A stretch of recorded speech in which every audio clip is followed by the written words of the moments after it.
Today is Tuesday, September 23rd, and this is the Bay Blend from WUSF. I'm Sky LeBron.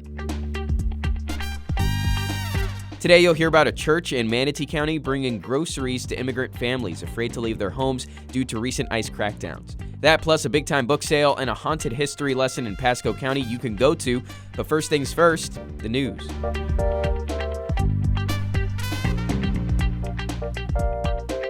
The federal government gave Tampa Bay area counties about $2.7 billion in long-term disaster recovery money after recent hurricanes. To get that money, it's requiring the counties get feedback and approve plans before it's spent.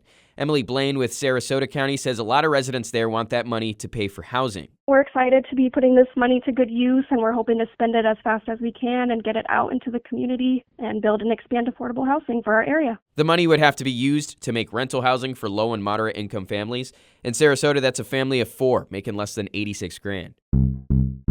This Tampa Bay Rays sale fiasco is one step closer to being done. The MLB owners unanimously approved the sale of Stu Sternberg's team to a new ownership group. The deal is valued at the cheap price of $1.7 billion. The group is led by Patrick Zalupski, a Jacksonville-based developer. So where are the Rays going to play long-term? Tampa and Hillsborough County are at the top of that list, but St. Pete and Orlando are also possibilities.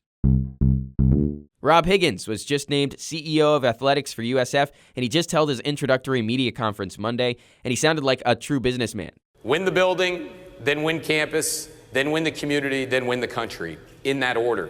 You can't expect to win the hearts and minds of campus until we know we have our very own people 100% bought in and obsessed with what we get a chance to do every day. Higgins is a USF grad. He was leading the Tampa Bay Sports Commission since 2004. At the media conference, Higgins gave some hints that he's looking for USF to leave their current conference, the American, for a stronger one down the line. I say join the Big 12. I want to see the war for I-4 truly come alive again. That USF-UCF rivalry was always too much fun. Florida's Attorney General James Uthmeier showed off a new portal people can use to report what they're calling violent extremism. This is after teachers across the state faced suspensions or firings for comments they made about Charlie Kirk's death earlier this month. Uthmeier stressed that this portal isn't an attack on First Amendment rights. There's a big difference when it comes to a threat of violence, a call for violence. That is not protected by the First Amendment, and if we get a report of such threats, we will immediately refer them to our investigators, and we will work with law enforcement to protect our citizens. Uthmeier also said this portal isn't for emergencies. Still call 911 for that.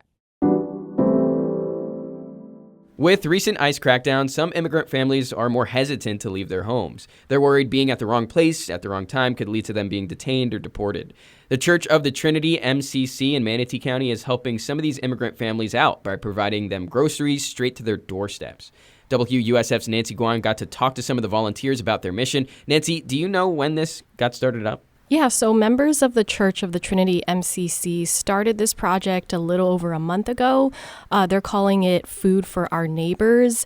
And they started this because they heard from community members and organizers that a lot of immigrant families are afraid to leave their homes because of this heightened immigration enforcement. In some cases, some people have even, lost their jobs, or they're working less because they don't want to leave or be out on the roads. I spoke to one of the volunteers, Douglas Berger, who actually delivers some of these packages. People are making a choice not to go out because of fear and being hungry. It's just a sad commentary on where we are. Nancy, do you know what the community response has been like so far? So the response has been overwhelming from both sides, meaning there's a lot of families who need this help, and there's also a lot of people who are donating. I spoke with Reverend Collis Layton, and she told me that they're serving about over 80 households right now, and she's seeing a lot of people from outside of the church actually donating to this drive. And she says that this is giving people the opportunity to help this community in a really tangible way.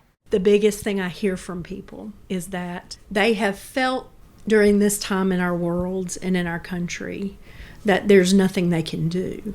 Finally, this is something I can do. Layton also told me that other churches are trying to get involved too. If you want to read more about this community effort and what the church is doing in Manatee County, you can right now. WUSF.org is the place to find it. Nancy, thank you so much for the time. Thanks for having me, Sky. It's time for the Friends of Largo Library semi-annual book sale. Members get a sneak peek on Wednesday, but the rest of us can peruse the pages Thursday through Saturday. If you wait until Saturday, you can load up a grocery bag of books for just $1, but who knows what books will be available by then, so if you're really wanting something specific, it's best to show up early. You into ghosts, goblins, and other creepy things? Then head to the Ritchie Suncoast Theater Wednesday night in Newport Richey. Historian Madonna Wise is presenting Ghosts, Legends, and Lore, a haunted history of West Pasco. She's literally written a book on this. Not sure if she was able to interview any ghosts. And a paranormal investigator is joining her for the night, too. I really wonder if paranormal investigator is a job like you could find on Indeed. How's the retirement package look on that? Tickets are about $20 for this one. Finally, at Hyde House Public Studio in Tampa Thursday, there's a fall glam and glow event for the ladies. Tickets are around $16. What's a glam and glow? Imagine learning how to create an elegant picnic, try out some kava, and see what body makeup is about. If that's not enough, there's a braid bar and a person ready to add some shimmering fairy hair to your luscious locks. Tickets are at eventbrite.com. That's another day, another Bay blend for you. If you're liking it, give it a rating, a follow, tell your people about it. We really appreciate that. Every piece of feedback we get helps this thing grow. But until tomorrow when I catch you again, I hope you have a great Tuesday.